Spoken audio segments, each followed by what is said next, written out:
In the heart of Vatican City, beyond the Sistine Chapel and the echoing marble corridors known to tourists, lies a vault of silence. It is not open to the public. It is not found on any official map, and it is fiercely protected. Behind its sealed doors rests one of the most guarded and mysterious collections of documents on Earth. Among its shelves, buried beneath centuries of theology and imperial correspondence, are records that do not belong to Christianity at all. They belong to the gods of Egypt. What are Egyptian papyri doing in the archives of the Vatican? Why do the holiest halls of the Catholic Church contain scrolls inscribed with hieroglyphs, sealed urns from the Valley of the Kings, and maps of the Nile drawn by medieval monks? Most importantly, why has the world never been told? This is not merely a story about dusty relics or forgotten scripts. It is a story about how power remembers, and more dangerously, how it chooses to forget. In a world where ancient Egypt is presented as a mythic land of pyramids and tombs, few understand how deeply the Church once feared it. Fewer still know how desperately it sought to understand it, and to conceal what it found. Welcome to KTK History, where we uncover what others have buried. Here, we do not chase legends for entertainment. We follow evidence wherever it leads. Even when that trail disappears into rooms the Vatican refuses to open. In this episode, we explore one of the most astonishing and overlooked crossroads in history: the hidden relationship between the Catholic Church and the lost world of ancient Egypt. We will uncover how Egyptian theology once threatened the foundations of Christian belief. We will expose how symbols of the pharaohs were borrowed, reworked, and hidden in plain sight within church architecture. And we will examine claims that some of Egypt's oldest sacred texts still lie sealed within the Vatican's most restricted vaults, classified for centuries. Why would the Church preserve these texts? What knowledge do they contain that is so dangerous, so transformative, that even speaking of them could mean exile? We will trace the footsteps of Jesuit explorers who crossed the desert not to preach, but to collect. We will follow the vanished trail of a papal envoy, last seen searching for a manuscript said to reveal the true nature of the soul. And we will confront the most haunting question of all. Did the Vatican preserve these secrets out of reverence for history, or out of fear that their truths might unravel everything? The sands of Egypt and the stone walls of the Vatican were never meant to meet, and yet, in the shadows of a forbidden archive, they already have. Stay with us. The story begins now. Long before Christianity reached the city of Rome, and long before the Church raised its domes over the tombs of saints, another civilization had already laid the foundations of kingship, the afterlife, and divine authority. That civilization was Egypt, a land of mystery, majesty, and metaphysical power. It was not merely a political empire. It was a spiritual force, a world where pharaohs ruled as gods, where temples were gates to eternity, and where symbols carried more weight than words. But what if the legacy of that ancient world did not end with the fall of Cleopatra? What if it simply changed its robes, crossed the Mediterranean, and settled quietly within the very institution that would one day declare itself the one true church? This chapter does not trade in speculation. It deals with documented parallels, uncomfortable connections, and a troubling possibility: that some of the deepest roots of Christian ritual, hierarchy, and sacred design may reach not to Jerusalem, but to the Nile. At the center of Egyptian belief stood the god Osiris, a divine being who was killed, resurrected, and became the judge of the dead. Betrayed by his brother Set, restored by his consort Isis, Osiris offered eternal life to those who followed his path. His story contains elements so similar to the Christian narrative that early church fathers aggressively denounced them as demonic imitations. Still, not all could look away. Some early Christian theologians, particularly in Alexandria, struggled to distinguish Christ from Osiris. Death, resurrection, judgment, salvation, these were already familiar themes in Egyptian theology.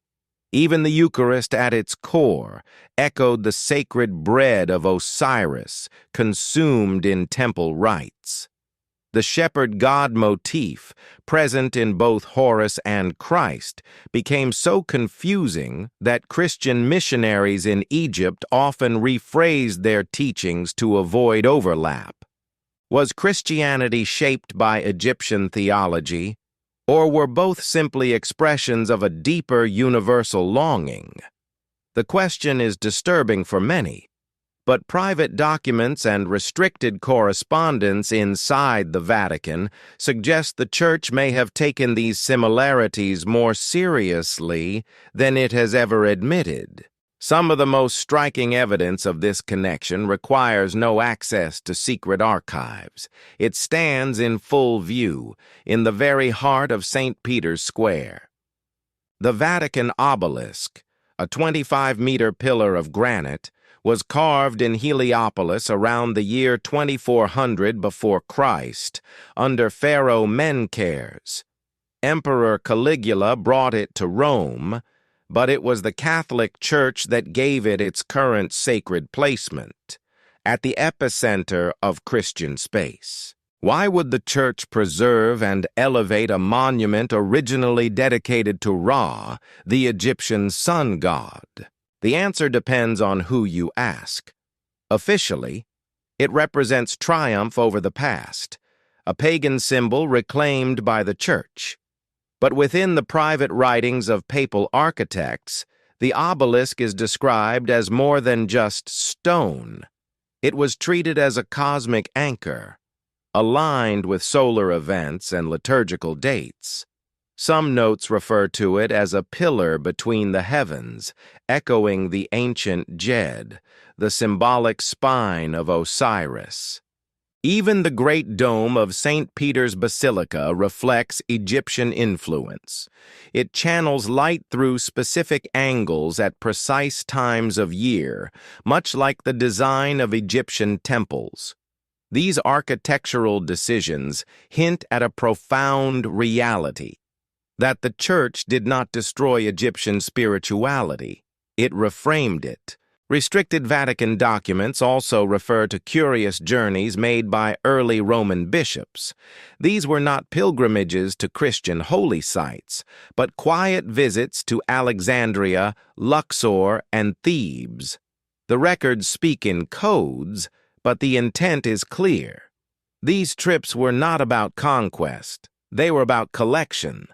One letter, preserved under the title The Ancient Way, tells of a bishop who traveled with a papal scribe to the temple of Isis. Their goal, to retrieve a scroll. The letter ends with a chilling warning: let it not be read aloud. It speaks of the breath of God, but not the one we know. Was the Church extracting wisdom or concealing it? And if it was gathering these spiritual fragments, why did it lock them away? One of the most symbolic artifacts of Egyptian kingship is the crook and flail, crossed emblems held by Osiris and all pharaohs, representing divine rule. In Christian iconography, the bishop's staff or crozier bears a strong resemblance to this shepherd's crook. The visual echo is undeniable. Art historians have long observed the similarities between the regalia of pharaohs and that of popes. Even the triple-tiered papal crown, used until the modern era, closely resembles the headpieces worn by Egyptian high priests. In a sealed corner of the Vatican archive, drawings allegedly made by Jesuit scholars in the 1600s compare the garments of Roman bishops to those of ancient pharaohs. One margin note reads, "It is no surprise they wore the same robes, for they called themselves the same priests of the sun." Beneath the surface of Rome, in the catacombs of early Christians, these influences become even more striking. On the walls are etchings where crosses and ankhs, the Egyptian symbol for eternal life, exist side by side. In many places, frescoes of Mary with the infant Jesus appear nearly identical to Isis holding Horus.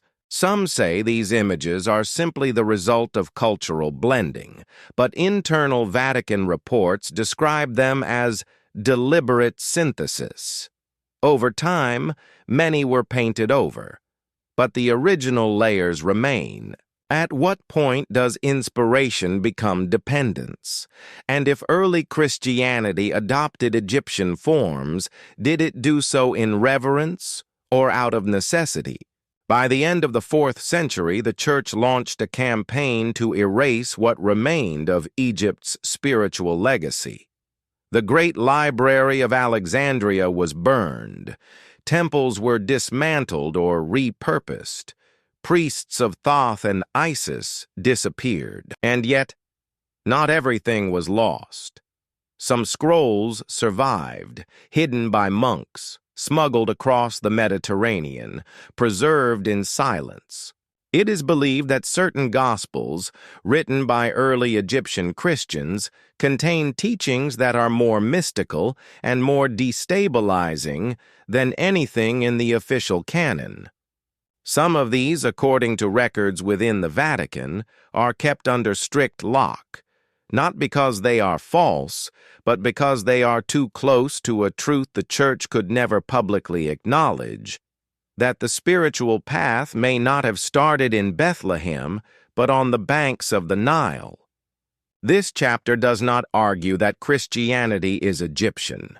It suggests that Christianity, as we know it, may have grown in soil already cultivated by Egypt. The Vatican knows this. Its archives confirm it, and the silence that surrounds these connections may be the loudest message of all. In the next chapter, we will leave behind these echoes of shared belief and walk back into the open sunlight of St. Peter's Square. There, we will examine the monument that should not be standing, but is. The obelisk, a relic once dedicated to the sun god Ra, now crowned by the Christian cross. How did it get there? Why was it never destroyed? And what message does it still carry, standing in plain sight? Stay with us. At the center of Vatican City, surrounded by sweeping colonnades and watched over by the towering dome of St. Peter's Basilica, stands a monument that predates the birth of Christ. It is not of Christian origin. It is not Roman either. It is Egyptian. The obelisk that rises from St. Peter's Square was carved from red granite more than 2,000 years before the time of Jesus. It originally stood in the sacred city of Heliopolis, a center of sun worship in ancient Egypt. Pharaohs erected obelisks like this as symbols of cosmic order. Stone pillars designed to pierce the heavens and draw divine energy down to the earth. So how did this ancient relic come to rest at the very heart of the Catholic world? To answer that question, we must follow the path of the obelisk as it journeyed across continents, through empires, and through layers of belief. And we must understand that this is not simply a block of stone. It is a message, one that the Vatican has never fully explained. The monument, now known as the Vatican obelisk, was first raised by Pharaoh Menkares in Heliopolis around the year 2400 before Christ. Centuries later, it was moved to Alexandria by the Roman Emperor Augustus and then transported to Rome by Emperor Caligula during the 1st century. It was placed at the center of his circus, a stadium where chariot races and executions took place. It is widely believed that the Apostle Peter was executed within sight of this very stone, crucified upside down by order of Nero. As Christianity rose from the ashes of persecution to become a dominant faith, most symbols of pagan rule were either destroyed or buried. Temples were torn down, statues were defaced, but the obelisk remained. The church did not topple it. The church claimed it. In the year 1586, under the direction of Pope Sixtus V, the obelisk was moved to its current location in St. Peter's Square. It was an enormous task. Hundreds of workers and dozens of horses were required to shift the 350-ton monument. The effort was conducted under strict silence. A papal decree warned that anyone who spoke during the lifting would be executed. Why would a pope take such extreme measures to raise a pagan artifact? The official explanation was symbolic. By placing a cross atop the obelisk, the church declared victory over the past. Paganism had been conquered. Christianity had prevailed. But deeper records, kept by the Pope's architects and scholars, suggest a different purpose. The precise alignment of the obelisk with solar and astronomical markers indicates that its placement was not merely ceremonial, it was deliberate, ritualistic. In a letter found among the private papers of Cardinal Cesare Baronius, an advisor to Pope Sixtus, the obelisk is referred to as a sun-born relic whose voice could be reclaimed for God. What voice did they mean? In Egyptian theology, obelisks were not simply decorative monuments, they were sacred tools. Their towering, tapered form, narrow and capped with a pyramid-shaped tip, represented solidified rays of the sun. They were often placed in pairs at temple entrances to draw divine energy into the world. Some believed they acted as transmitters between heaven and earth. The Vatican obelisk is unique. It is the only one in Rome that has never fallen. Even when the Roman Empire collapsed, when invaders ransacked the city, and when Christianity emerged as the new dominant faith, this obelisk remained standing. Jesuit astronomers working in the Vatican Observatory during the 17th century observed that the obelisk's shadow functioned as a solar clock, marking equinoxes and solstices with precise accuracy. One Jesuit even suggested that the square surrounding the obelisk had been designed as a sacred sundial, transforming time itself into a ritual. Was it merely coincidence that the layout of St. Peter's Square mirrored Egyptian solar geometry? Or was it intentional? Unlike most other obelisks, this one bears no visible inscriptions. Scholars have long debated whether the hieroglyphs were erased or simply weathered away, but private Vatican letters reveal something unusual. A Jesuit scholar named Niccolo Riccardi, who studied the monument during its relocation, reported seeing faint markings along its base, patterns he believed to be remnants of symbols linked to Thoth, the Egyptian god of knowledge. He claimed that, at a certain angle of sunlight at dawn, traces of the Eye of Horus became visible on the stone. Riccardi's sketches were never published. His notes were later sealed. What did the Vatican observe on that obelisk that it chose never to reveal? Beneath the monument lies a bronze compass known as the Rose of the Winds, installed in the early 19th century. It points to the cardinal directions and the traditional winds. But plans in the Vatican archives show that similar wind markers were in place much earlier, possibly as far back as the 17th century. These were not simply weather tools. In Hermetic teachings, drawn from Egyptian and Greco-Roman mysticism, the four winds represented the breath of divine spirit moving through creation. Placing an Egyptian obelisk directly above such a diagram was not random. It was symbolic anchoring. Whether Pope Sixtus himself believed in this symbolism is unclear, but the architects he commissioned almost certainly did. Several of them were connected to esoteric circles and secretive schools of philosophy. Their writings imply they viewed the obelisk as a sacred needle, one that stitched together heaven and earth. Every year, millions of visitors pass through St. Peter's Square, walking beneath the obelisk without a second glance. To most, it is merely an ancient curiosity or a backdrop for photographs. But in earlier centuries, Christian pilgrims were instructed to walk clockwise around the obelisk while praying, a motion strikingly similar to ancient Egyptian ritual processions. Some 17th century pilgrimage guides even included diagrams of this circular path, referring to it as spiritual ascent. Was this ritual an act of devotion or something more? Some historians believe the obelisk was not simply rebranded as Christian, but reconsecrated into a timeless tradition, one that never truly died, but merely went underground.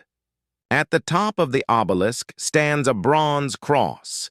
Inside it, according to tradition, are fragments of the true cross, the wood upon which Christ was crucified. This was meant to be the final symbol of triumph.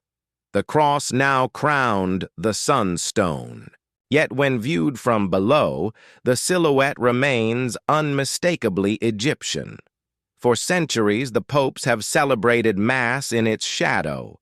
On Easter morning, as bells ring and incense rises, prayers pass upward beside a monument built to honor Ra. In this image lies a paradox. The obelisk is both pagan and Christian, both ancient and eternal. It speaks in stone, but it speaks without words. The Vatican has never fully explained why this relic was preserved, nor why it was given such prominence. Perhaps it is believed to now serve a new master, or perhaps the truths it represents are too old, too vast, and too foundational to be erased. The obelisk in St. Peter's Square is not a hidden secret. It is in plain view, but its meaning remains veiled. To some, it stands as a symbol of Christian dominance over pagan belief. To others, it is a quiet confession that the Church inherited more from Egypt than it will ever say aloud. And to a growing number of researchers, it is evidence of a deeper story, one in which ancient Egyptian knowledge was not lost, but quietly absorbed and protected by the very institution that claimed to have vanquished it. In our next chapter, we move from stone to scroll, from monument to manuscript, from the obelisk that towers in sunlight to the hidden texts that lie sealed in darkness. These are the lost gospels of the Nile, preserved not in limestone but in ink. Stay with us. There are stories the world was never meant to read, not because they were lost beneath the sands of time, but because they were buried beneath fear. Within the vast depths of the Vatican Apostolic Archive, stretching over 80 kilometers, there lies a category of documents almost never spoken of and rarely accessed. These are Egyptian religious texts, written on fragile sheets of papyrus. Unlike the familiar Gospels of Matthew, Mark, Luke, and John, these writings were never read aloud from pulpits. They offer no nativity scene, no sermon on a hillside. Instead, they speak of gods who merge with the natural world, of death not as punishment, but as transformation, and of a divine force not above mankind, but dwelling within it. These are the Gospels of the Nile, and though the Vatican has remained silent, it has made great efforts to preserve them. In the early 19th century, during Napoleon's campaign in Egypt, thousands of ancient relics were uncovered and transported across Europe. While French agents sent many artifacts to the Louvre, representatives of the Catholic Church quietly gathered scrolls and manuscripts. Some never translated, others never even catalogued. Many of these papyri found their way into Jesuit libraries. Others were sent directly to the Vatican under the classification of non-canonical. They were not simply old, they were dangerous. These texts challenge the core assumptions of Christian theology, especially its views on the soul, sin, and salvation. One such scroll, catalogued internally as Papyrus Lux number 17, describes a ritual known as the weighing of the word. In this rite, truth is judged not by an external deity, but by the heart itself. This concept closely mirrors the ancient Egyptian belief in the weighing of the heart by the god Anubis, using a feather as the measure. Why would such a document interest the Vatican? And more importantly, why conceal it? Among the most contested texts within the papyrus collection are those linked to the Hermetic tradition, a body of wisdom associated with Hermes Trismegistus, believed by some to be a blend of the Egyptian god Thoth and the Greek Hermes. These writings, called the Hermetica, contain dialogues on the cosmos, the divine mind, and the pursuit of gnosis, or direct spiritual knowledge. Though composed centuries before Christ, their ideas echo early Christian mysticism. They speak of inner rebirth, unity across all creation, and the divine spark within every soul. Early church fathers were divided. Clement of Alexandria and Lactantius praised Hermetic writings for their insight. Others condemned them as deceptive and dangerous. Still, Hermetic fragments remain within the Vatican archive. Some are marked with Latin annotations, scribbled by Renaissance priests. A letter dated to the year 1471, written by a monk named Father Aurelianus, warns against what he calls serpent wisdom. He feared that such teachings could lead the faithful away from Scripture by offering a different kind of light. The Vatican did not destroy these texts. It hid them. But silence is not always a denial. Sometimes it is a form of protection or fear. Among the most haunting parallels between Egyptian religion and Christianity lies in the figure of the Divine Mother. In several Egyptian scrolls, fragments of which were once kept in Coptic monasteries and later smuggled to Rome, the goddess Isis is described not only as the mother of Horus, but also as the Queen of Heaven, the throne of God, and the source of divine nourishment. She is often depicted nursing the infant Horus, with a veiled head and a crown of stars.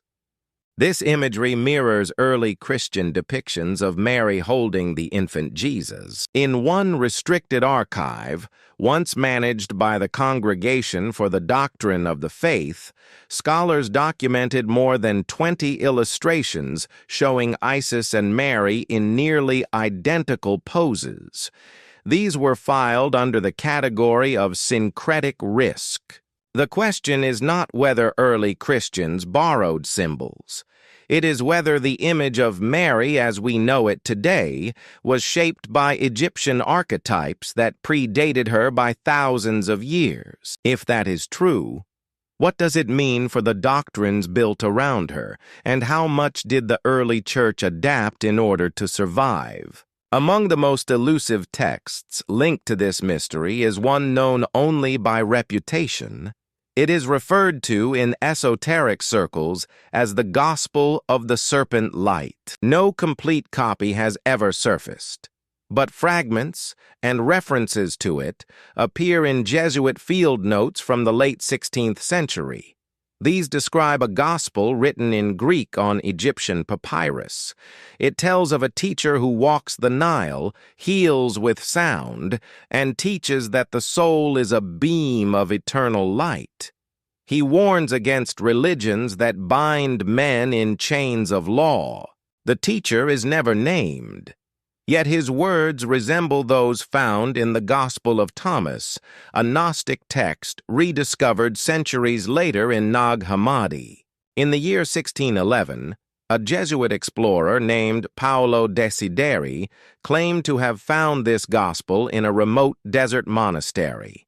He described it as overwhelming in its clarity and asked his superiors in Rome for permission to translate it. Their reply was brief: destroy all traces.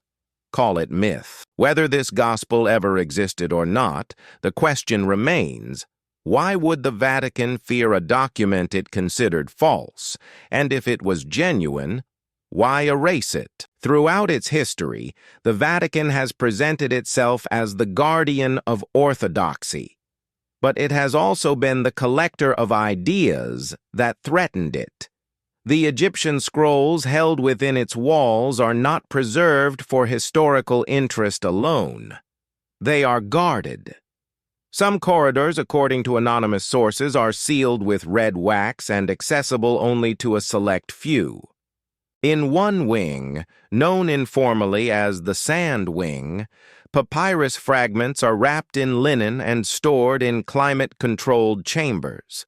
Under infrared light, these fragments reveal star maps, ritual chants, and invocations to gods the modern world has long forgotten. These are not relics. They are instructions, describing states of consciousness, disciplines of the soul, and a vision of the divine that requires no church to access. Perhaps that is the true threat.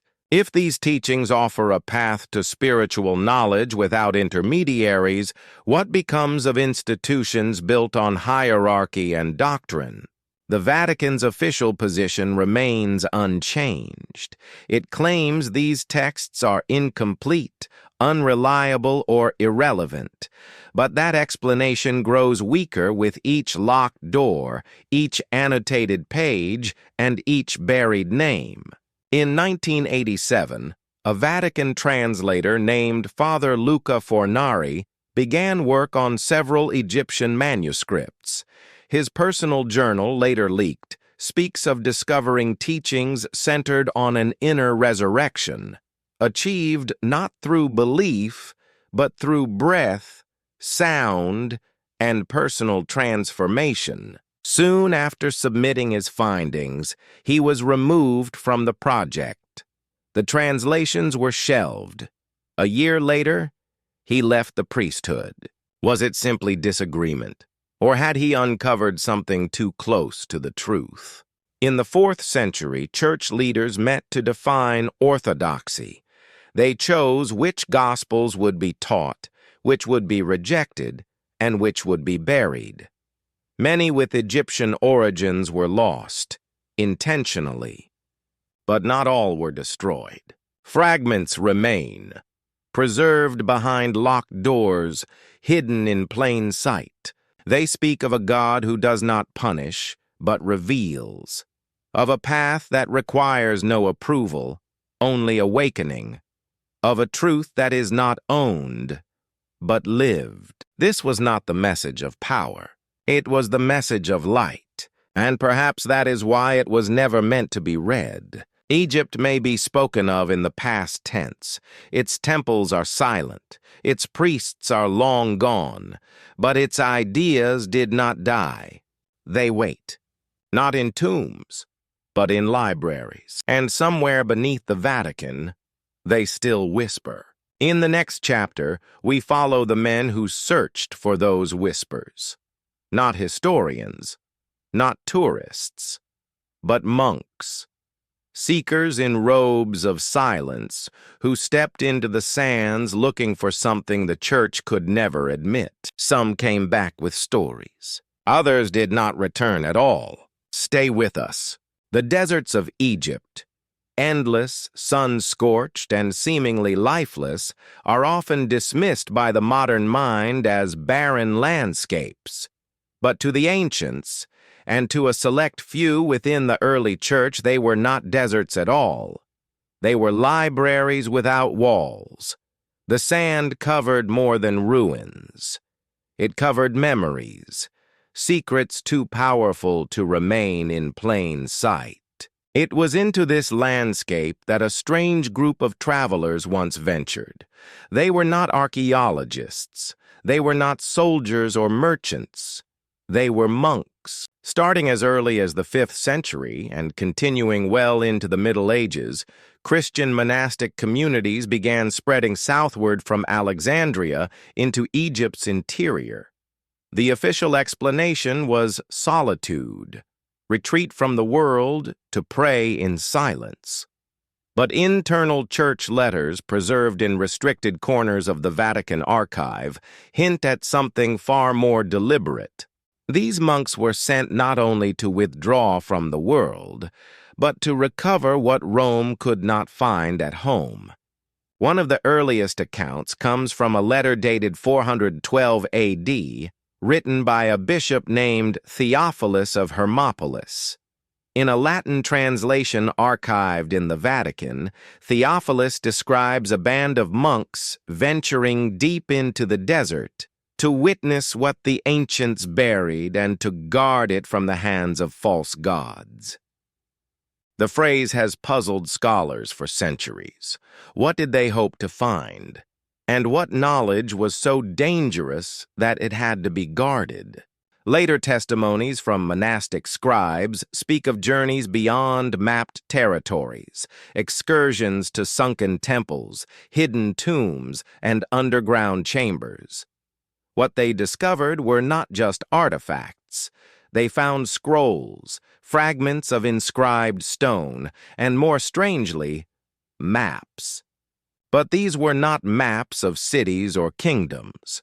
They charted energy lines, solar paths, and sacred geometries cut into the land itself. Some showed constellations mapped to desert plateaus. Others depicted pathways leading to tombs unrecorded in any known Egyptian registry. The church never officially recognized the monks' discoveries, and yet some of these monks were later summoned to Rome, not to be disciplined, but for private interviews.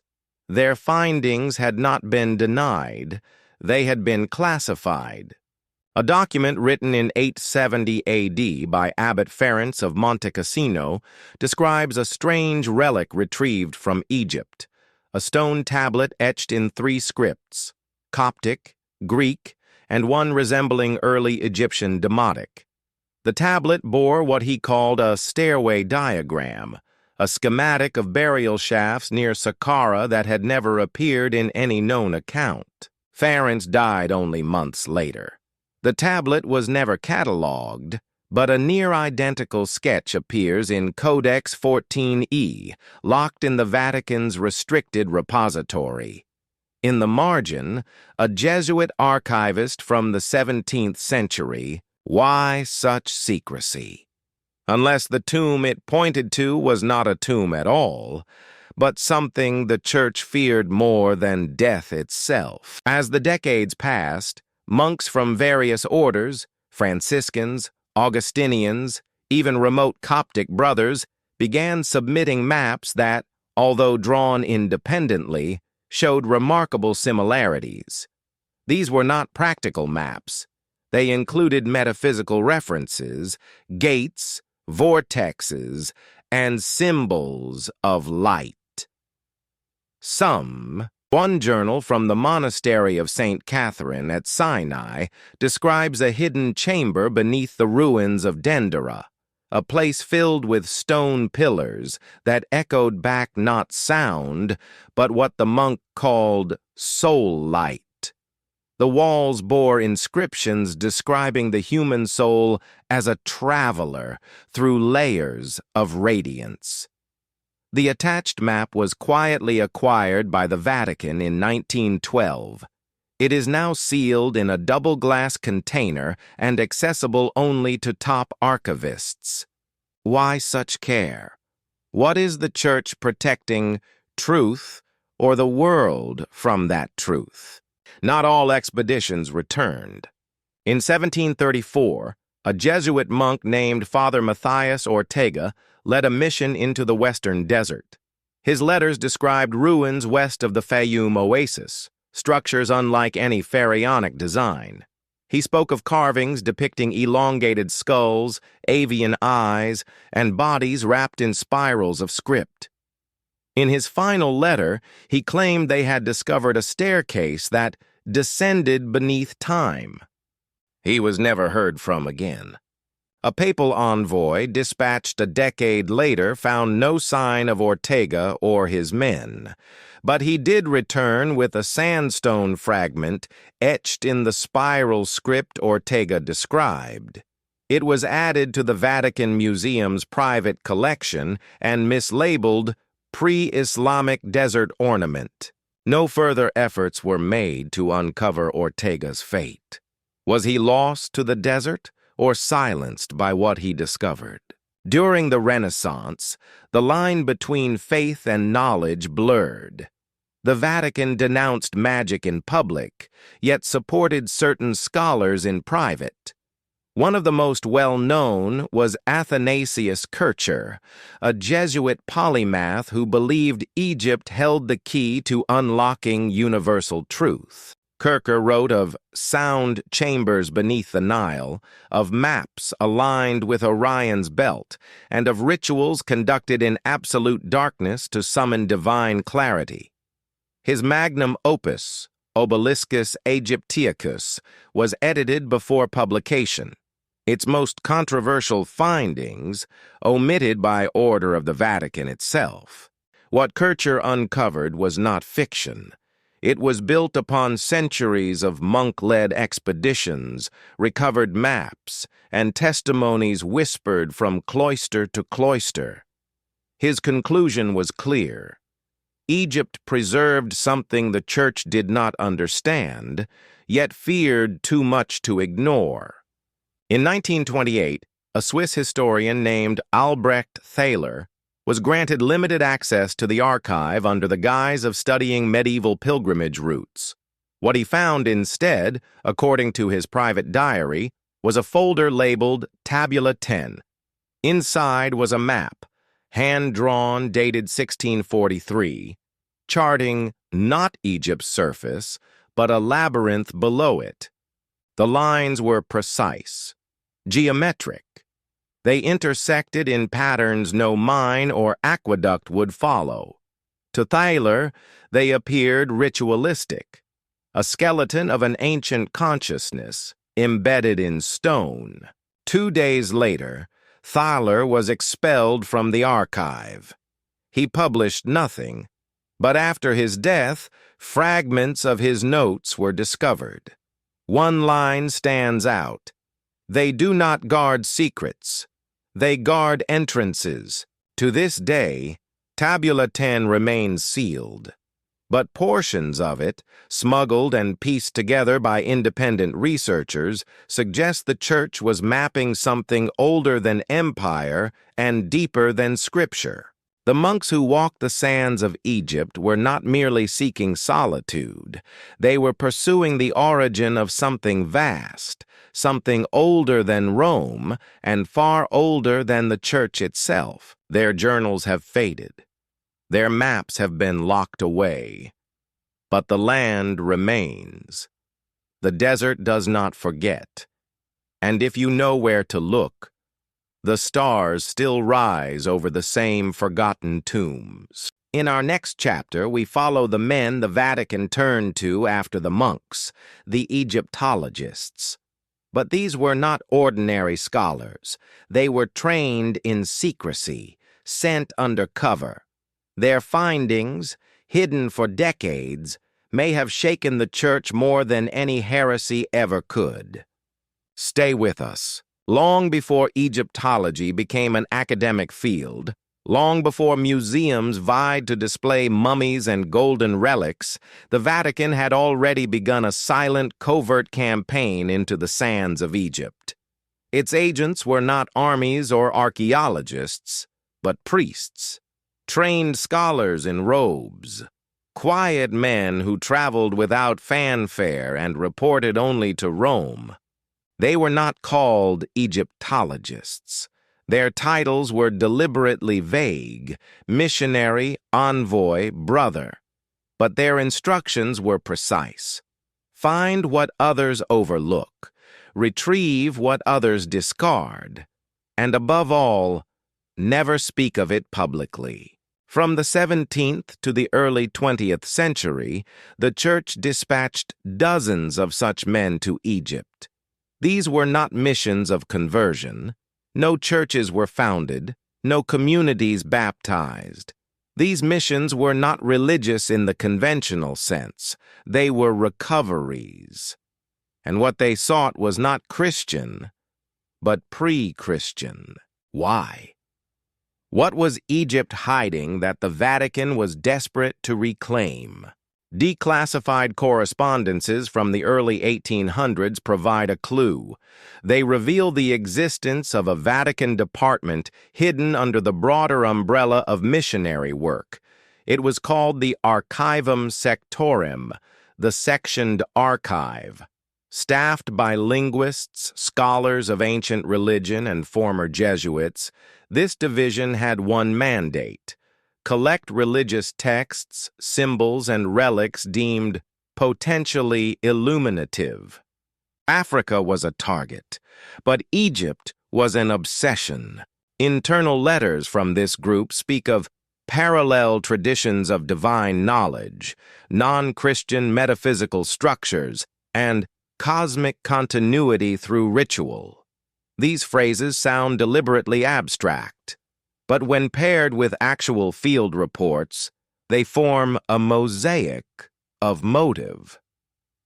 The Church was not defending its dogma, it was searching for its source. One of the most enigmatic agents of this search was Father Leon Allori, a Jesuit dispatched to Cairo in 1836 under the guise of studying Coptic manuscripts. Allori was fluent in Greek, Latin, and the ancient Egyptian script known as hieratic. He lived in Egypt for 10 years. His public work, modest, translations of hymns, collections of prayers. But his private letters, preserved in Jesuit archives, hint at a deeper mission. In a letter dated 1842, Allori described a journey to the Siwa oasis. Led by Bedouin guides, he entered a half-collapsed temple where frescoes depicted winged beings circling a star-filled dome. One wall showed a figure holding both a shepherd's crook and the eye of Horus. He called this figure the unspoken priest. To him, it was a fusion of Osiris and Christ. That discovery marked the end of Allori's fieldwork. He returned to Rome and was reassigned to a secluded monastery. His final letter ended with this line: "I now understand why we must bury not only the dead, but also what they knew." He was never allowed to publish again. What did Allori see? What did he fear? Inside the Vatican's sub-level artifact rooms lies a collection of objects never shown to the public. Among them, obelisks carved from meteoric stone, bronze ankhs etched with unknown glyphs, ceramic tablets displaying gods with hybrid human-animal features. A restricted inventory compiled in 1898 under Pope Leo XIII lists over 200 Egyptian artifacts acquired between 1700 and 1850. At least 40 have no records of shipment, donation, or origin. They are listed simply under the Latin phrase donum occultum, the hidden gift. Many are wrapped in cloth marked veritas tecta, the truth is covered. Were these objects acquired through theft, or were they never meant to be known? In the early 1900s, the Vatican sent another agent, Father Louis Montalban. A Dominican friar and linguist, he traveled to Egypt under the pretense of studying linguistic similarities between Aramaic and ancient Egyptian. But Montalban's journals, cited in internal Vatican memos, reveal his true goal: to find a hidden archive said to lie beneath the temple of Hathor in Dendera. According to Coptic legend, passed through silent generations, a sealed chamber beneath the temple holds knowledge from before the flood, a library of the gods. Montalban believed he found its entrance, a narrow shaft behind a collapsed western wall, sealed with a smooth slab covered in solar symbols. He recorded the size, noted the carvings, even described a scent: burned resin and honey. Days before excavation, his guides disappeared. His funding vanished. The mission was terminated. Montalban returned to Europe, submitted a final sealed report, and died within a year. The chamber remains unexamined. In 1922, as Howard Carter opened the tomb of Tutankhamun, another quieter acquisition was made in Cairo. A man posing as a librarian purchased a scroll from a private collector. It was written in early Greek and partial Coptic. Today, it is known internally as the Cairo manuscript. The scroll describes a doctrine where the divine spark in man is not awakened by belief, but by vibration. Sound, it says, is the original prayer. Its encoding matches the margins of forbidden Vatican texts traced back to the Council of Florence. In one passage, the scroll reads, "The Son does not command us. It awakens us. From Ra to Logos, the word was always a frequency. Those who hear it walk as gods among men." This belief system does not require faith. It requires tuning. It does not speak of sin. It speaks of alignment. And it has never been discussed in church doctrine. In 1931, the Vatican launched a formal expedition under Father Theodorus Wexler, a theologian and expert in comparative religion. His destination, the Karnak Temple in Thebes. His cover, preservation work. But Wexler's private letters, smuggled out by a local guide, speak of cosmic architecture. He believed the great hypostyle hall was not merely ceremonial. He described it as a transmitter, a lunar calendar, a chamber of confession, tuned to the stars. He noted that the spacing between pillars matched lunar intervals, and that certain engravings lit only during Sirius's alignment at solstice. 3 days after entering an underground chamber, Wexler was found dead in his tent. No signs of violence, no toxins in his blood. Cause of death, inconclusive. His journals were seized by Vatican officials. They were never returned to Egyptian authorities. They have never been seen since. What did Wexler find? And more chilling, why did it kill him? At the center of these missions lies a disturbing question.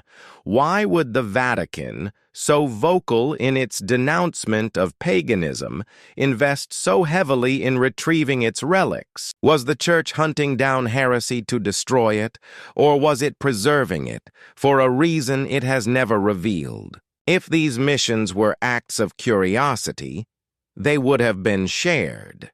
If they were theological pursuits, they would have been published. But they were neither. They were secret. Their agents erased. Their results buried. In a private letter dated 1948, a Vatican archivist wrote to a cardinal, "We do not suppress the river. We build a dam. We preserve the flow for those who may one day drink without drowning." This statement suggests the Church did not fear the truths of Egypt. It feared their misuse, their speed, their power to disrupt. The Vatican's forays into Egypt were not about gold or glory. They were about resonance, memory, inheritance, a spiritual science older than any Christian sacrament, older than dogma, perhaps older than written language itself. Many of the sites visited by these agents remain unexamined. Maps lie incomplete. Tunnels remain sealed. Questions remain. What did the Vatican hope to find? And more importantly, what did it find that forced it to build walls around its own discoveries? In our next chapter, we enter the heart of those walls. Not in Egypt, but within doctrine itself. We speak of the serpent, the goddess, the teachings erased not by flame, but by decree. Teachings not lost, but rebranded, absorbed, hidden. The wisdom of the Nile did not vanish. It was veiled, and it waits. Stay with us. In every ancient civilization, the serpent did not slither in shame. It glimmered in reverence. In Egypt, it was no tempter in the garden, but a guardian at the gates. The serpent crowned pharaohs, guarded tombs, and coiled through the mythic language of divine power. It was wisdom. It was protection. It was eternity made visible. Yet, in the Western imagination, shaped by centuries of Christian theology, the serpent became the deceiver, the liar, the father of lies, the one who brought the fall of man. This transformation was not an accident. It was a decision. Somewhere between the banks of the Nile and the altars of the Vatican, serpent wisdom was recast, transformed from sacred emblem to cursed omen. But it was never truly erased. Deep within the forbidden vaults of the Vatican archives, behind Latin scrolls and medieval ink, lie fragments of a theology the Church did not invent and never fully silenced. Hermetic treatises, papyrus texts on Isis, unpublished gospels that whisper of an older story, a dangerous story. This is that story, and the Church's centuries-long effort to contain it. One of the central figures in this hidden lineage is Hermes Trismegistus, a fusion of the Egyptian god Thoth and the Greek Hermes. He was not worshipped, he was followed. Believed to be a master of divine knowledge, Hermes was a teacher, a messenger, and a revealer of cosmic truth. The texts attributed to him, the Hermetica, emerged from Alexandria in the early centuries of the Common Era. They were written in Greek, but their soul was Egyptian. They spoke of a living universe, animated by divine mind, of humanity as both matter and spirit, of salvation through knowledge, not obedience. These writings did not deny the divine. They denied hierarchy, no priests, no temples, no need for mediators, just the self, the soul, and the cosmos. To early church fathers, this was sedition disguised as scripture. St. Augustine called Hermes a fraud. Lactantius warned of his dangerous clarity. But even as they condemned him publicly, the Church preserved his writings. In the Vatican archives, copies of the Corpus Hermeticum remain to this day, some annotated by Benedictine monks as early as the 1100s. One such note, found in Codex A99, reads, "He speaks what we cannot speak, but dare not silence.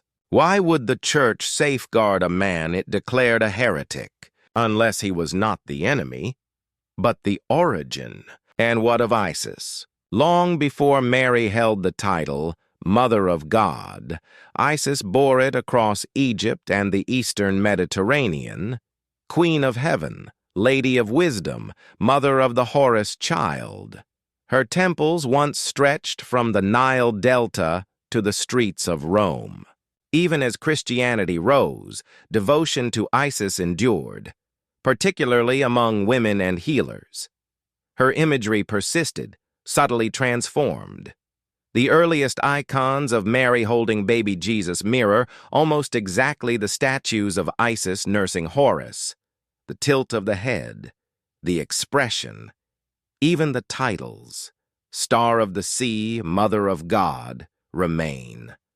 The Vatican has long known this. A suppressed document from 1697, authored by Father Cesare Albani and marked "for internal use only," catalogues dozens of visual and linguistic parallels between Isis and Mary. In its final paragraph, Albani writes, "The faithful must never know the stones from which their cathedrals are built." Some did know, others whispered. During the Renaissance, veneration of the Black Madonna surged. Dark-skinned statues of Mary, cloaked in Eastern garments, began appearing across Europe. Many bore moon symbols, lotuses, or stars, echoes of Isis. Scholars believe some were repurposed statues of the Egyptian goddess, hidden during purges and later renamed. The Church never officially explained these statues, but it never destroyed them either. The face of Isis survived, only the name changed. At the heart of Hermetic and Egyptian belief lies a vision of the human as a temple, not a sinner, but a structure of light, a microcosm of the universe. One lost Hermetic document, referenced in 3 internal Vatican memos, describes the 7 gates of the soul. Each gate corresponds to a planet, a sound, a color. The journey through them represents a path of inner transformation.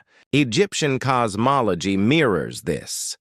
The Ka and Bay, aspects of the soul, were believed to move through the body and beyond after death.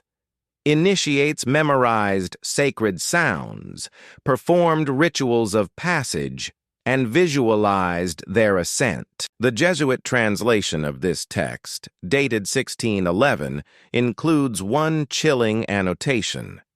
"This path leads not to the Church but to the One. Its truth requires no shepherd." A sentence like that undermines the entire premise of clerical authority. If God lives within, who needs the Church? If the soul is the temple, who needs a cathedral? The text was not burned, it was sealed. In another fragment, a papyrus scroll preserved under Vatican glass and written in Demotic script, we find a line that reads, "The sacred word is not spoken, it shimmers." Hermetic thinkers believed the universe communicated not through language, but resonance, light, vibration.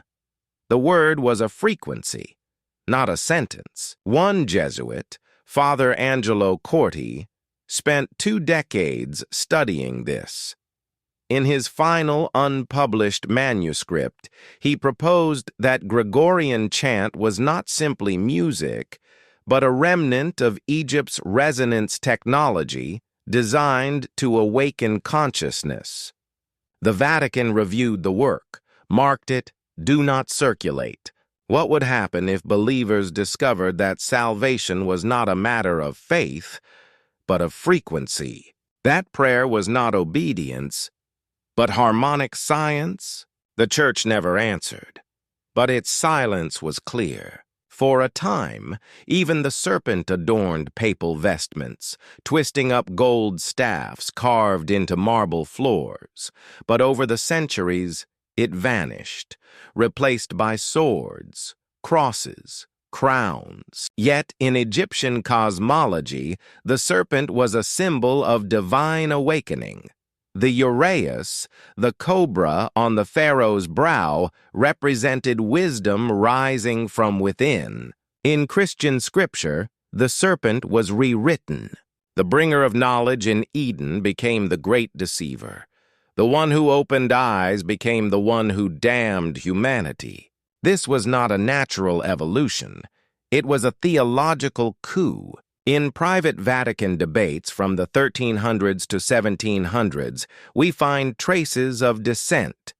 Some monks believed the serpent in Genesis was not Satan, but Sophia, wisdom herself. One anonymous cardinal, later excommunicated, wrote in a hidden treatise, "We cursed the serpent because we feared what it brought, but it came not to tempt, but to awaken." Today, the Church teaches Genesis as literal history. But in the archives, a different version lives, where the serpent does not damn, but liberates. Perhaps the most forbidden document in all the Hermetic legacy is not Egyptian at all, but Latin. It is known within the archive only as the Hermetic Gospel, filed under G93, handwritten on goatskin, its ink faded but preserved. Its origin, unclear. Its author, unknown. But its message, radical. It opens with these words, "The kingdom of God is within, and those who seek it in temples shall not find it." It calls the soul a mirror, the body a cloak. It names sin as forgetfulness and salvation as remembrance. There are no rituals, no commandments, only the return of knowing. Its final lines read, "No priest shall stand between the child and the light, no book shall bind the truth." The Vatican denies this text exists, yet multiple internal notes refer to it. A memo from 1937 reads, "This gospel is radiant but untethered. It must be sealed. Why? Because it tells a story without gatekeepers. Even today, echoes of this serpent wisdom survive. In dreams, in chants, in whispers. Scholars release fragments, manuscripts appear, only to vanish again. Yet the hunger remains. Beneath doctrine, there is a rhythm. Beneath ritual, a pulse. An ancient frequency, buried under centuries of silence, still hums. The Hermetic truth is not lost. It is within. That may be what the Church fears most. It did not create spirituality. It inherited it, edited it, contained it.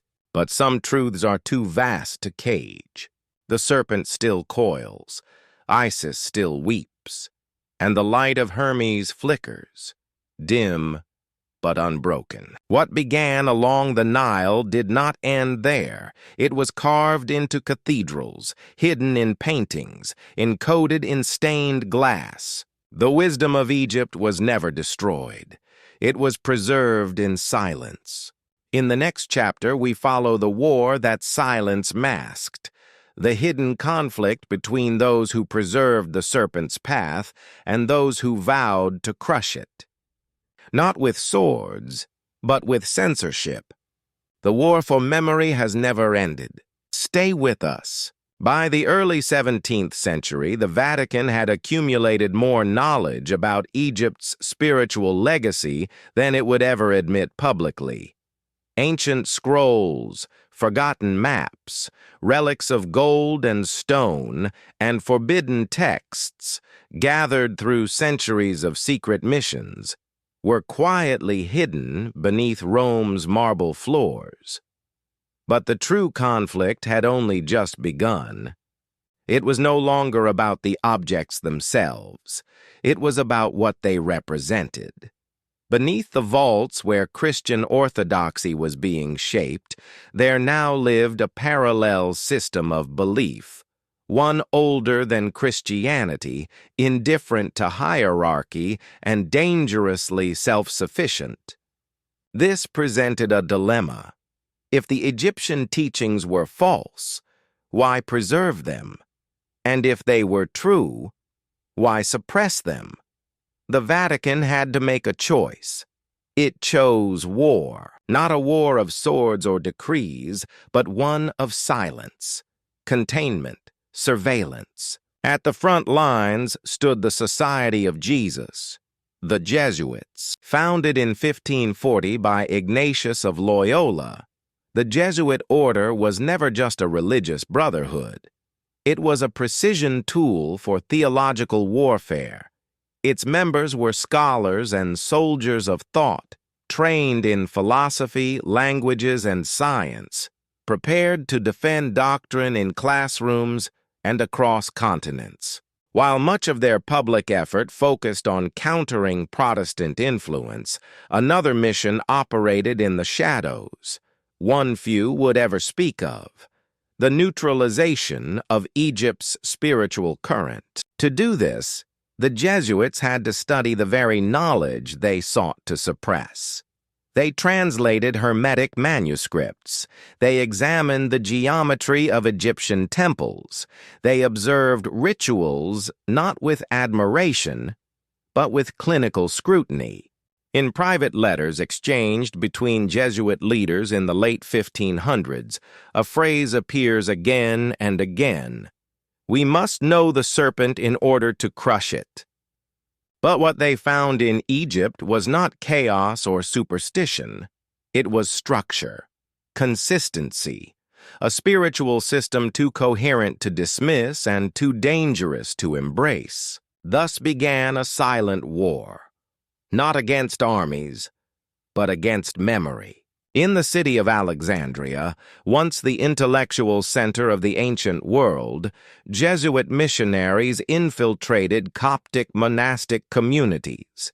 These groups preserved oral traditions and sacred texts that trace their origins back to the priesthood of Isis. Rather than burn the manuscripts, the Jesuits quietly confiscated them. Many were sent to Rome for study. Few, if any, were returned. In 1627, Father Benedetto Crivelli filed a coded report describing the seizure of a so-called mirror gospel from a Nile Delta monastery. The text, written in Greek blended with Proto-Coptic, described a form of baptism based on light and breath, not water. Crivelli's final remark was chilling. The echo of the pharaoh still lingers, but not for long. The monastery closed the following year. Its abbot disappeared. The Jesuits did more than steal documents. They studied rites, participated in them, analyzed them, even replicated them under controlled conditions. Some rituals were dismissed as primitive theater, others were treated with cautious respect. One rite, recovered from a ruined temple near Luxor, involved incense, mirrored surfaces, and rhythmic chanting to induce visionary states. Jesuit field notes from 1679 describe it as a technique for awakening inner perception without sacramental authorization. To the Church, this was insubordination of the soul, an unauthorized path to the divine. Father Emmanuel Santoro, a Jesuit scholar, performed the ritual in secret. His diary, preserved in a sealed archive, recounts his experience. A unity that did not name Christ, but did not deny him either. I saw the shape of truth without language. He was transferred to a remote monastery in northern Spain. He was never permitted to teach again. The rite was condemned as psychic temptation, but the documentation was kept. By the 18th century, the Jesuit approach shifted from suppression to experimentation. Some within the order believed Egyptian methods could be reinterpreted, redirected for spiritual defense, or even adapted into Christian form. At a Jesuit college near Vienna, a secret chamber was constructed. It mimicked the design of an Egyptian hypostyle hall with acoustically tuned pillars and mirrored walls. It was used for what they called resonance study.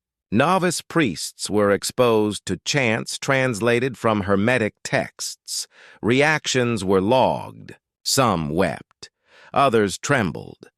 One novice entered a state of catatonia for 3 days. The Vatican shut down the project in 1754. The chamber was dismantled. Its lead overseer, Father Julian Rossetti, was exiled to South America. His final note, scribbled into the margin of his research, read simply, "The old gods do not sleep. They wait for a voice to call them." As the Enlightenment ignited new waves of curiosity across Europe, the Jesuits responded by tightening control. Books that referenced Egyptian spirituality were added to the Church's official list of banned works, the Index Librorum Prohibitorum. These included The Virgin of the World by Hermes Trismegistus, the Book of Thoth, translated into Latin, The Mysteries of Isis, from anonymous Coptic authors, the Gnostic Papyri of Dendera. Possession of these texts carried the risk of excommunication. Yet despite these bans, the Jesuits did not destroy the texts. They archived them. Some were heavily annotated, not dismissed, studied. Father Matteo Anselmi, a theologian fluent in Greek and Coptic, published a private treatise comparing the Gospel of John with Hermetic cosmology. He vanished shortly afterward. No inquiry was made. The Church maintained the appearance of piety. But in back rooms and closed circles, the serpent was not slain. It was dissected. By the end of the 19th century, a rift had opened within the Jesuit order. On one side were the traditionalists, those who believed all traces of Egypt's spiritual legacy must be eradicated or locked away forever. On the other side stood the esotericists, those who believed Egypt had preserved universal truths, truths that predated the Church, truths that could elevate it. In 1889, the rift came to light when Father Anton Galliano completed a manuscript titled Lux Antiqua, meaning ancient light. It argued that Egypt was not the enemy of Christianity, but its ancestor. Galliano called Egypt the seed from which many faiths grew, and proposed that Christ's teachings were a flowering of truths already known to the ancients. His manuscript was never published. He was silenced. He died 1 year later, officially from exhaustion. Unofficially, some believe he was poisoned. Soon after, a confidential message from the Jesuit General Superior to the Pope warned of corruption through pagan infiltration.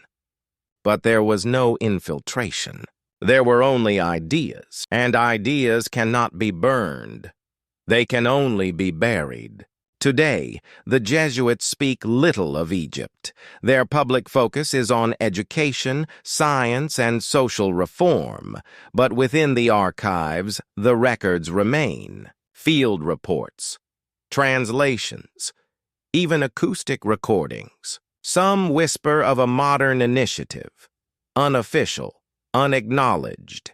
A Jesuit project that uses artificial intelligence to retranslate Hermetic manuscripts. One that uses modern audio technology to test the resonance of ancient chants once labeled heretical. No confirmation exists. But the archive continues to grow, and with each passing year the silence deepens. Not out of fear that Egypt's gods will rise again, but that the world will remember who they once were. The Jesuits did not fight Egypt with armies. They fought with erasure, with knowledge, with control. And yet Egypt endures, in suppressed texts, in buried symbols, in a war not for territory but for memory. A war not to conquer, but to make us forget, and yet we remember. In our next chapter, we enter the darkest chamber of all, not a vault, not a library, but a room spoken of only in whispers. A room said to contain relics never shown, stories never told, and artifacts that do not fit within any Christian doctrine.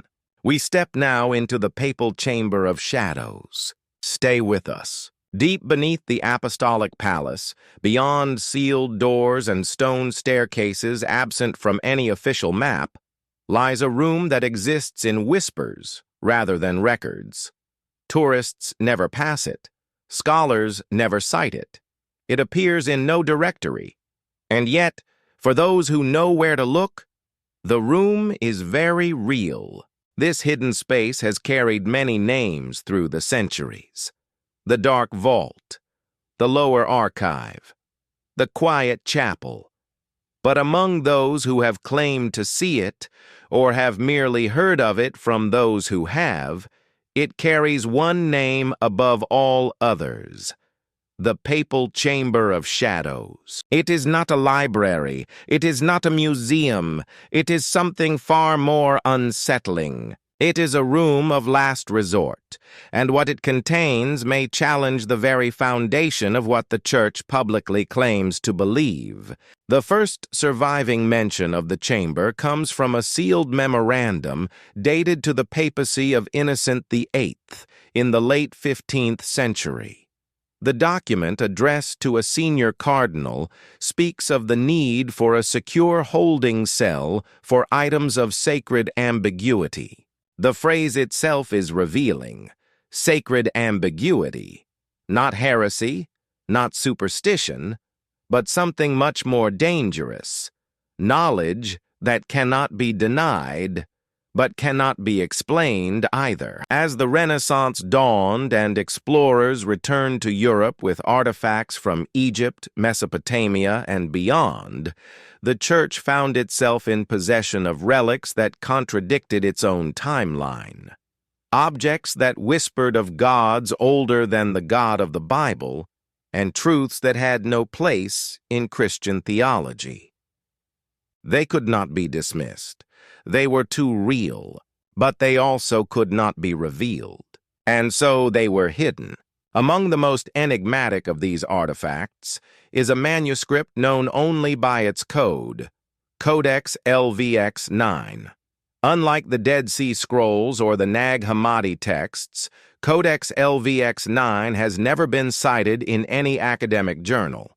It has never been photographed. Its existence is known only through letters and indirect references.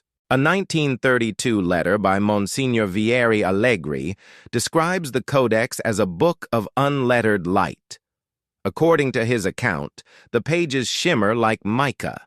They are not printed with ink, but with symbols that change depending on how one looks at them.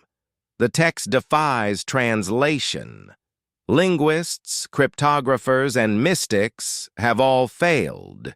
Yet Allegri wrote that simply standing near the Codex alters one's sense of time. One becomes aware of being watched by one's own thoughts. He resigned from his post soon after. But in a private journal, later recovered under discreet circumstances, he recorded one final note. It is not meant to be read. It is meant to awaken. In a far corner of the chamber stands an obsidian mirror, round, smooth, reflecting no light.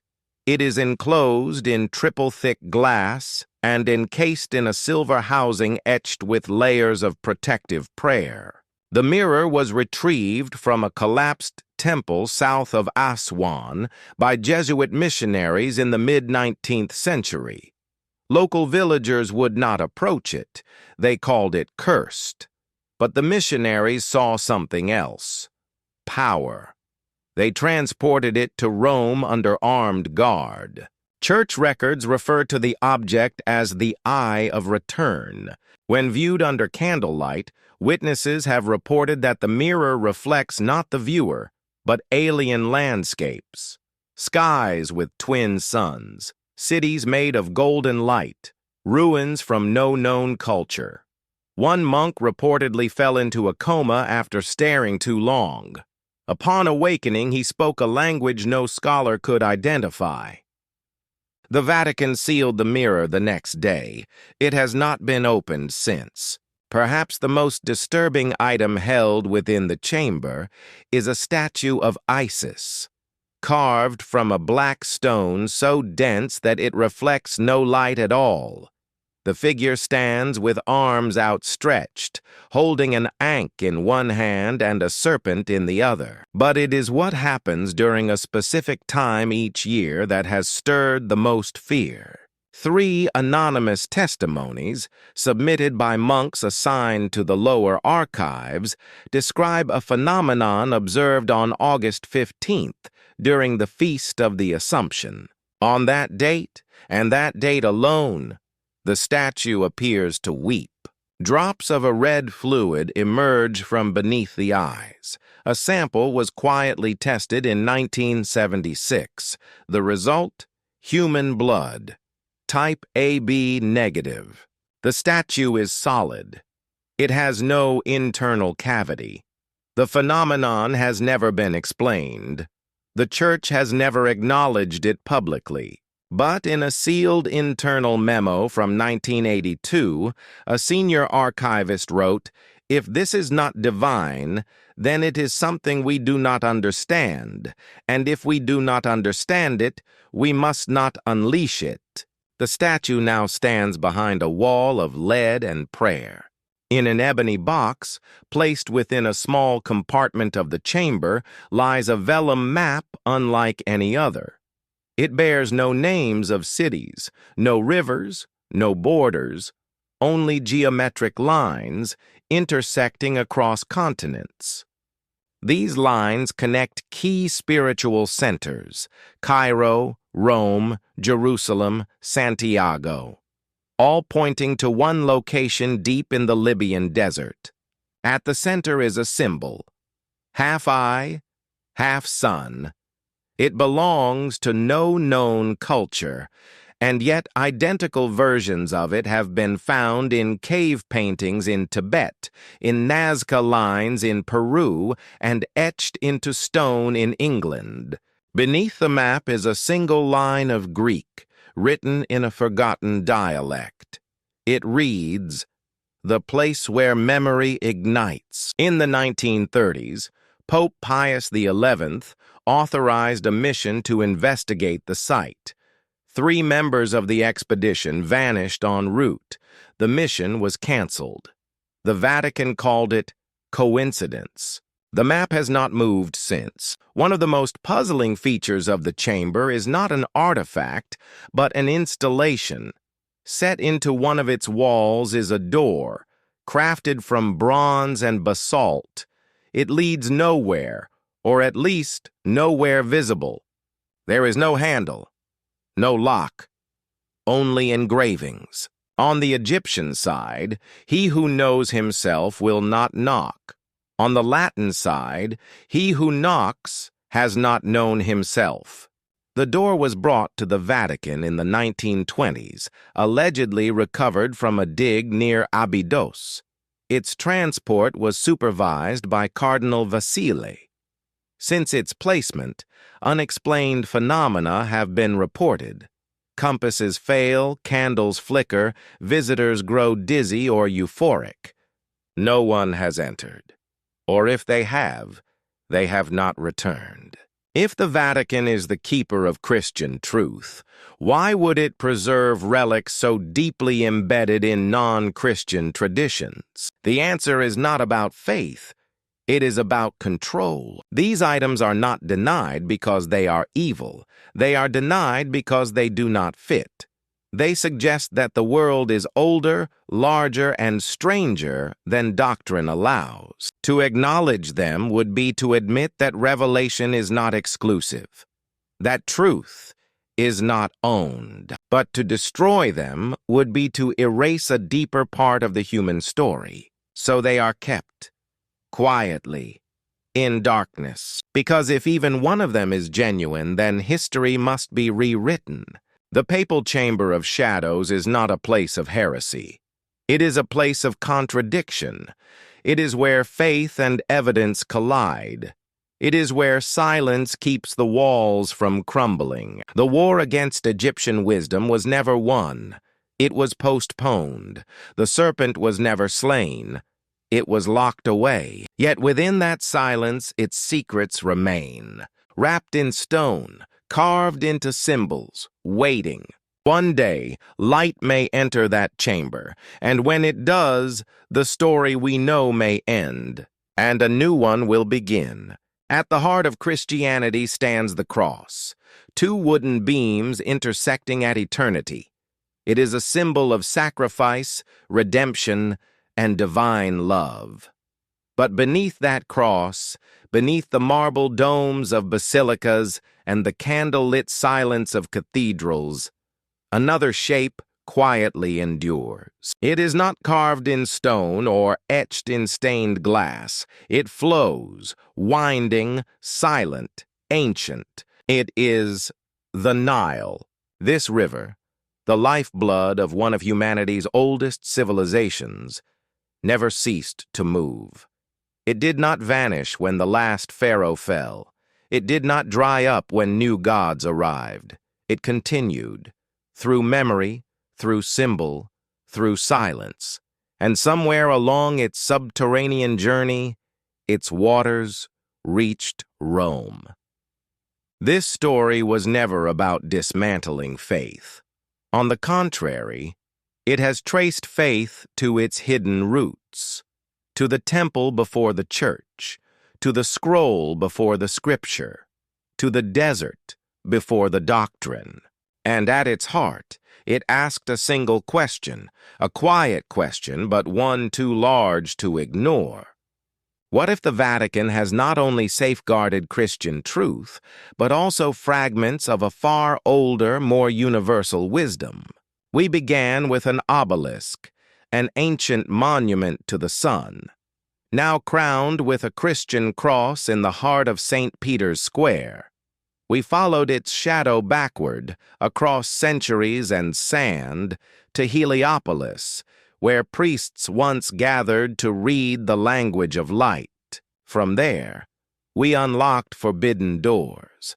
We uncovered scrolls not written in Latin, but in Coptic and hieratic, texts that spoke of transformation, not condemnation, of inner divinity, not original sin. We walked beside desert monks, not looters but seekers, who mapped tombs not to rob them, but to understand the symbols they carried. We followed the paths of missionaries who recorded rituals they were ordered to forget. And we turned toward the Jesuits, not as villains, but as guardians of silence, scholars trained not to believe, but to know. And in that knowledge they found fear. For what they had preserved, Hermetic texts, Egyptian rites, pre-Christian icons, could not be destroyed, only buried. Their silence gave birth to secrecy. Their secrecy gave birth to the Chamber of Shadows. There, beneath the surface of Rome, relics that cannot be explained continue to whisper, artifacts that defy doctrine, manuscripts that refuse translation, symbols that pulse with truths long exiled from the pulpit. But this is not a tale of corruption. The Vatican is not evil. It is cautious. It has always been cautious. It is the steward of a sacred narrative that shapes the lives of billions. To question that story is to unearth the foundations of Western identity. And yet the stones that form the church are older than the church itself. Its incense, its robes, its sacred geometry.